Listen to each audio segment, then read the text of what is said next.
మహిళల కోసం central bank of India ఇప్పుడు మీకు అందిస్తోంది గృహ రుణం. అతి తక్కువ వడ్డీ రేట్లకే ప్రత్యేక సెంటు గృహలక్ష్మి. పూర్తి వివరాలకు వెంటనే సంప్రదించండి 18003030.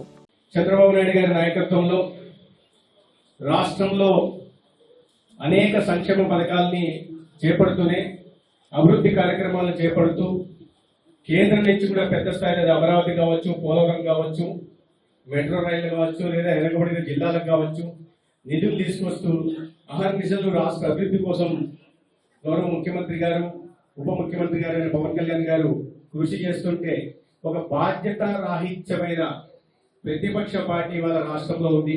ప్రతి విషయంలో బురద చల్లే ప్రయత్నం చేస్తున్నారు. అధికారంలోకి వచ్చి 90 రోజులైతేనే మొత్తం మార్పు చేయాలా, 5 సంవత్సరాల్లో జరిగిన తప్పిదాలని, విధ్వంసాన్ని సరిచేయాలని వాళ్ళు కోరుకుంటున్నారేమో మరి అర్థం కాదు. అది మానవ సాధ్యమా కూడా అర్థం చేసుకోకుండా మాట్లాడే ప్రయత్నం చేస్తున్నారు. రాష్ట్రం అంతా ఒకవైపు అతలాకుతల వైపు, ముఖ్యంగా విజయవాడ నగరంలో వరదలు ఉంటే ముఖ్యమంత్రి గారు స్వయంగా అక్కడ కూర్చొని పునర్వాస కార్యక్రమాలు కానీ, సేవా కార్యక్రమాలు, రిలీఫ్ యాక్టివిటీలో పాల్పంచుకుంటుంటే ఒకరోజు చుట్టపు చూపుగా వచ్చి బురద చల్లే ప్రయత్నం చేశారు. ముఖ్యమంత్రి గారు బయటికి వచ్చిన నేపథ్యం మీరు ఒకసారి చూస్తే ఆయన ప్రతిపక్ష నాయకుడిగా వచ్చిన తర్వాత ఒకరోజు శాసనసభకు వచ్చారు. తర్వాత వచ్చిన ప్రతిసారి, ఆంధ్రప్రదేశ్కి వచ్చిన ప్రతిసారి ఎవరో ఒక నేరస్తుల్ని జైలులో పరామర్శించడానికే కాదు. మొట్టమొదటిసారిగా నిన్న కాకినాడ పట్టణానికి వరద బాధితుల్ని పరామర్శకు వచ్చినట్టుగా చెప్పుకున్నారు. కానీ మేము ఎన్నికల సమయంలో రోడ్ షోలు చేశారు. ఎన్నికల సమయంలో గెలిచిన సందర్భంలో సంబరాలు చేసుకుంటూ బాణాసంచాలు కాల్చారు. కానీ ఎక్కడ కనీ మీరని ఎరగని రీతిలో పరామర్శకు వెళ్ళి పుట్టడి దుఃఖంలో వాళ్ళు ప్రజలుంటే పరామర్శకు వెళ్ళి అక్కడ బాణాసంచా కాల్చడం ఏంటో, అక్కడ రోడ్ షో చేయడం ఏంటో, సెల్ఫీలు తీసుకోవడం ఏంటో, వెకిలిగా నవ్వుతూ చేతి ఊపడం ఏంటో నాకు అర్థం కాదు. అటువంటి బాధ్యత రాహిత్యంగా ఈ రాష్ట్ర ప్రతిపక్ష నాయకుడికి ప్రతిపక్ష హోదా కూడా లేనది వేరే విషయం. రెండో వైపు మెడికల్ కాలేజీల గురించి ప్రతిరోజు పత్రికలు రాస్తున్నారు. ఈ రాష్ట్ర గౌరవ ముఖ్యమంత్రి గారు వైద్య విద్యను అందించకుండా పేదలకు వైద్య విద్య అందించకుండా అడ్డం పడుతున్నారని, వీళ్ళు నిర్మించాలని తలపెట్టిన కాలేజీలన్నీ పూర్తిగా నిర్వీర్యం చేసే ప్రయత్నం చేస్తున్నారని, ప్రైవేట్ పరం చేసి అమ్మే ప్రయత్నం చేస్తున్నారని ప్రతిరోజు కథనాలు వండి వార్చి ప్రజల ముందు పెట్టే ప్రయత్నం చేస్తున్నారు. అసత్యాల్ని, అబద్ధాల్ని ఆలంబనంగా చేసుకుని ఆ పత్రికను నడుపుతా ఉన్నారు. నేను జగన్మోహన్ రెడ్డి గారిని ఒకే విషయం వాళ్ళు అడగదలుచుకున్నాయి. వాళ్ళు రాజమండ్రి నుంచి ఆయన ప్రతిరోజు అడుగుతున్నా, ఆయన సమాధానం చెప్పట్లేదు. పేపర్లో మాత్రం ముఖ్యమంత్రి గారి మీద బురద జల్లుతూ కథనాలు వెలువరుస్తుంటారు. నేను అడుగుతున్నానికి సమాధానం చెప్పండి. 5 సంవత్సరాలు మీరు అధికారంలో ఉన్నారు. 2020 సంవత్సరంలో ఈ 17 కాలేజీలు రాష్ట్రానికి మంజూరయ్యాయి. మీ పులివెందులు ఏ కాలేజ్ చూసినా కాలేజీలు ప్రైవేట్ పరం చేసే ప్రయత్నం చేస్తున్నారని మీరు అంటున్నారు. మొత్తంగా 8,240 కోట్లు ఖర్చు పెట్టాల్సి ఉండగా మీరు కేవలం 2,125 కోట్లు మాత్రమే ఖర్చు పెట్టారు. అది కూడా కేంద్రం నుంచి, నబార్డు నుంచో, లేదా శాఖీ నుంచో, లేదా సెంట్రల్ స్పాన్సర్ స్కీమ్ నుంచి వచ్చిన నిధుల నుంచే ఖర్చు పెట్టారు. దాంట్లో కూడా ఇప్పటికి ఇంకా 700 కోట్లు బకాయి చెల్లించాల్సి ఉంది. 4 సంవత్సరాల్లో మీకు 800 కోట్లు ముందు పెడితే 5 రూపాయలు కూడా మీ రాష్ట్రం నుంచి వాటా ఇవ్వకుండా, ఖర్చు పెట్టకుండా, కాలేజీలు ఎక్కడ కళాశాలలు నిర్మించకుండా, హాస్టల్ నిర్మించకుండా, కావలసిన సిబ్బందిని, వైద్య సిబ్బందిని, ఫ్యాకల్టీని నియామకం చేయకుండా కాలేజీలు ముందుకు వెళ్ళాలంటే ఎలా వెళ్తాయి? ఒక్కసారి చూసుకోవాలండి. మేము వచ్చిన అధికారంలోకి వచ్చింది, ఎన్డీఏ అధికారంలోకి వచ్చింది జూన్ నెలలో. ఎన్ఎంసీ రాష్ట్రంలో ఇన్స్పెక్షన్ వచ్చింది జూలై 24వ తేదీ. అంటే 5 సంవత్సరాల్లో మీరు చేయలేని పనిని ఒక్క నెల రోజుల్లోనే ఈ ప్రభుత్వం చేయాలని కోరుకోవడం. మీరు 5 సంవత్సరాల్లో మీ సొంత నియోజకవర్గం పులివెందుల్లో ఆసుపత్రి కట్టారు, కళాశాల నిర్మాణం చేయలేదు, హాస్టల్ నిర్మాణం చేయలేదు. మరి వైద్య విద్యార్థులను తీసుకొని వాళ్ళని ఎక్కడ తరగతులు చెప్పాలో ఒకసారి జగన్మోహన్ రెడ్డి గారు సమాధానం చెప్పాలా. వాళ్ళని ఎక్కడ నివాసం ఏర్పాటు చేయాలో జగన్మోహన్ రెడ్డి గారు సమాధానం చెప్పాలా. ఇవన్నీ కాకుండా పులివెందుల కళాశాలలోనే 48% ఫ్యాకల్టీ డెఫిషియన్సీ ఉంది. ఆదోనిలో 60 నుంచి 80% ట్యూటర్స్ డెఫిషియన్సీ ఉంది. మదనపల్లిలో 38% ట్యూటర్స్ డెఫిషియన్సీ, ఫ్యాకల్టీ డెఫిషియన్సీ ఉంది. ఏ కళాశాల చూసినా కూడా నిర్మాణం, అన్ని నిర్మాణంలో ఉన్నాయని ఎన్ఎంసీ ఇన్స్పెక్షన్ లో వచ్చింది.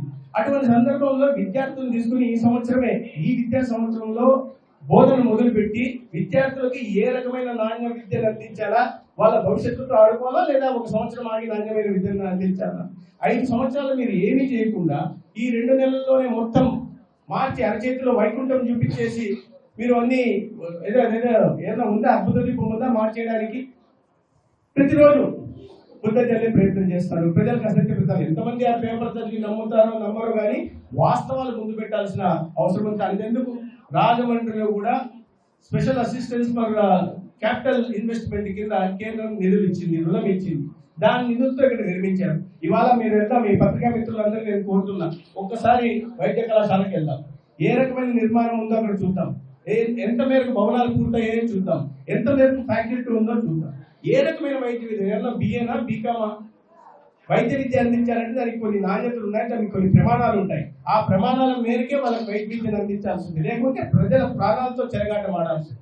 ఇవాళ మీరు 5 సంవత్సరాల పాటు ప్రజల ప్రాణాలతో చెరగాటమాడి విద్యార్థుల భవిష్యత్తును చిన్న పిల్లల దగ్గర నుంచి విలీనం పేరుతో కానీ లేదా పీజీ రీఎంబర్స్మెంట్ వెనక్కి తీసుకోవడం ద్వారా కానీ అనేక రకాలైన జీవోలు తీసుకొచ్చి మీరు ప్రజల జీవితాలతో ఆడుకున్నారు, విద్యార్థుల జీవితాలతో ఆడుకున్నారు. ఇవాళ ప్రతిపక్షంలో ప్రజలు తీర్పిచ్చి మిమ్మల్ని ప్రతిపక్షంలో కూర్చోబెట్టిన తర్వాత కూడా ఇవాళ కూడా అబద్ధాలను వండి వార్చి ఈ ప్రజల కోసం, ముఖ్యంగా విద్యార్థి లోకం కోసం పనిచేస్తున్న ప్రభుత్వం మీద బుద్ధ చల్లే ప్రయత్నం చేస్తున్నారు. కొద్దిగా బాధ్యత రాహిత్యంగా ఉండడం మానేసి నిర్మాణాత్మకమైన మీరు ఏదైనా ఉంటే చెప్పండి. మేము ఒక 3 సంవత్సరాల తర్వాత అధికారంలో ఉన్న తర్వాత అయ్యా ఈ కాలేజీలు ఉన్నాయి, 12 కాలేజీలు మీరు పూర్తి చేయలేకపోయినారని విమర్శించండి, లేదా 2 సంవత్సరాల తర్వాత విమర్శించండి, మేము బాధ్యత తీసుకుంటాం.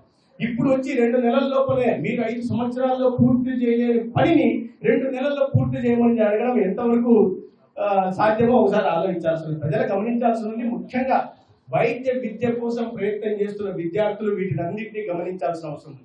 ఈ ప్రభుత్వం ఈ రాష్ట్రంలో ఏదైతే 12 కాలేజీలు రావాల్సి ఉందో ఇప్పటికే మొదలైన 5 కాలేజీల్లో కూడా కావాల్సిన ప్రతి వసతిని కల్పించే ప్రయత్నం చేస్తుంది.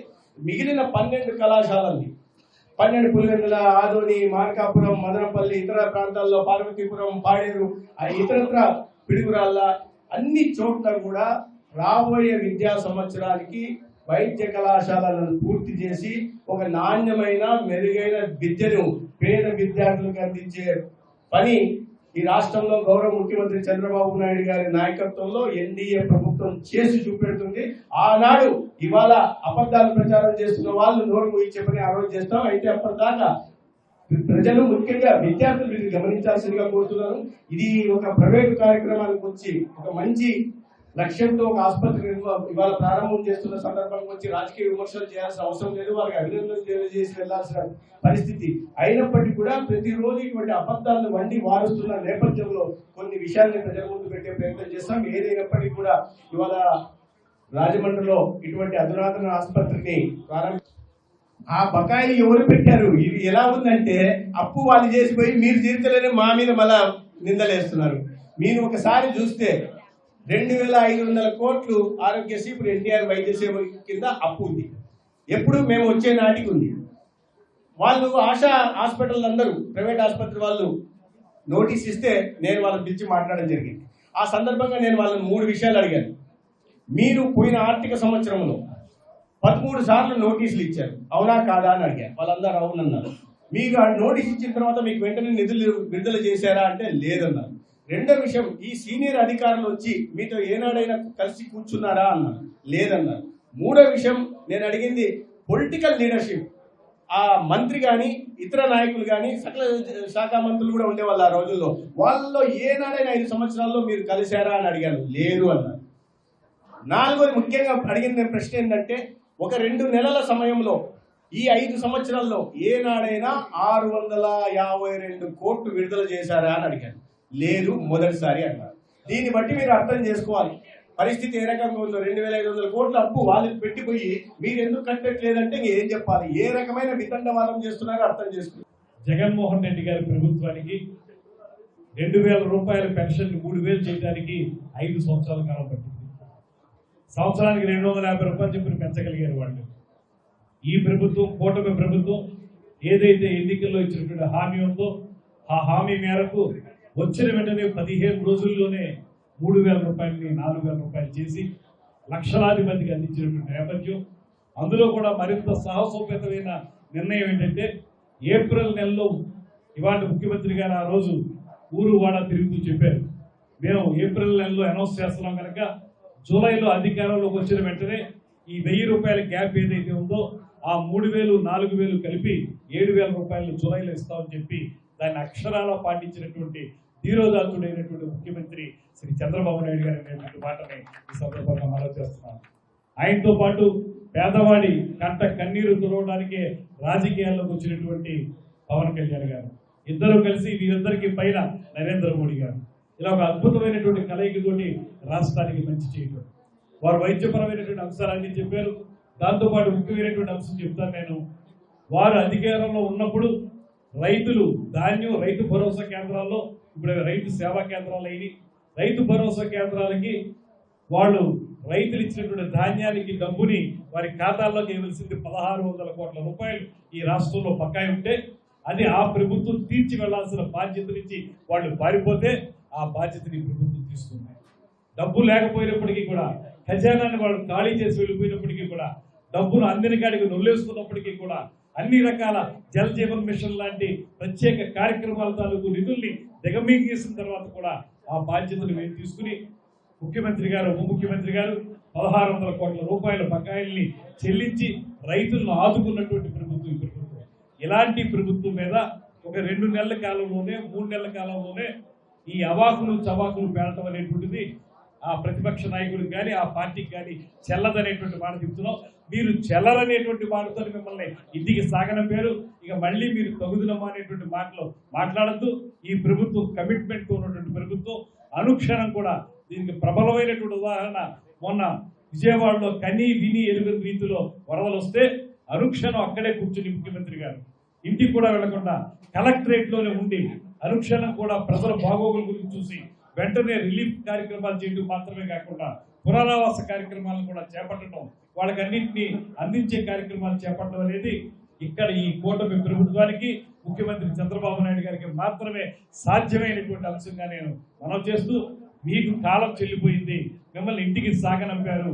ఆ ఫ్రస్ట్రేషన్ నుంచి మీరు బయటపడలేక మీరు మీడియాను కూడా ఉపయోగించుకుంటున్నారు. లేనిపోని అపోహలు సృష్టిస్తున్నారు. ఎవరి గొడవలు లేని చోట్ల గొడవలు ఉన్నాయని మీ సొంత మీడియా చేత చెప్పించే ప్రయత్నం చేస్తూ ఉన్నారు. ఇది ప్రజలు మాత్రం నమ్మరు.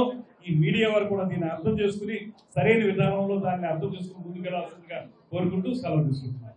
ముందుగా తెలియండి, ఎప్పుడు కూడా డిజాస్టర్ ప్రిపేర్నెస్ ఎప్పుడు కూడా అనౌన్స్మెంట్ జరుగుతుంది. దానికి తగ్గట్టుగానే ఇక్కడ ప్రభుత్వం కూడా యంత్రాంగం కూడా సిద్ధమై ఉంది. కనుక అది ఇప్పుడు అన్నమయ్య డ్యామేజ్ ఏమని చెప్పండి. తర్వాత మీరు ఏ రకమైన నాణ్యత లేకుండా కట్టేస్తే గేట్లు అవి ఆ నీళ్ళలో కొట్టుకుపోతే రాత్రికి రాత్రి గేట్లు నిర్మించగలిగిన సత్తా ఈ కుటుంబ ప్రభుత్వానికి ఉంది.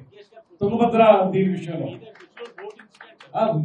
ఒక్కటి కాదు, అసలు మొత్తం అన్ని కూడా వైఫల్యాల నిండా మునిగిపోయినటువంటి ప్రభుత్వం ఆ ప్రభుత్వం అయితే, విజయాలు ఉన్నటువంటి ప్రభుత్వం ఈ ప్రభుత్వం. ఇంకోటి కూడా చెప్తున్నాం, మొన్న జరిగినటువంటి వరదలకి రికార్డు టైంలో మళ్ళీ నార్మాలిటీకి తీసుకురాగలిగినటువంటి శక్తి సామర్థ్యాలు ఈ ప్రభుత్వం కాబట్టి చేసింది. హుదూద్ విషయం తీసుకోండి, అప్పుడు ఆ తిత్లీ ఎప్పుడు ఏం చేశారో ఒకసారి తీసుకోండి, ఆ రెండింటిని కంపేర్ చేయండి.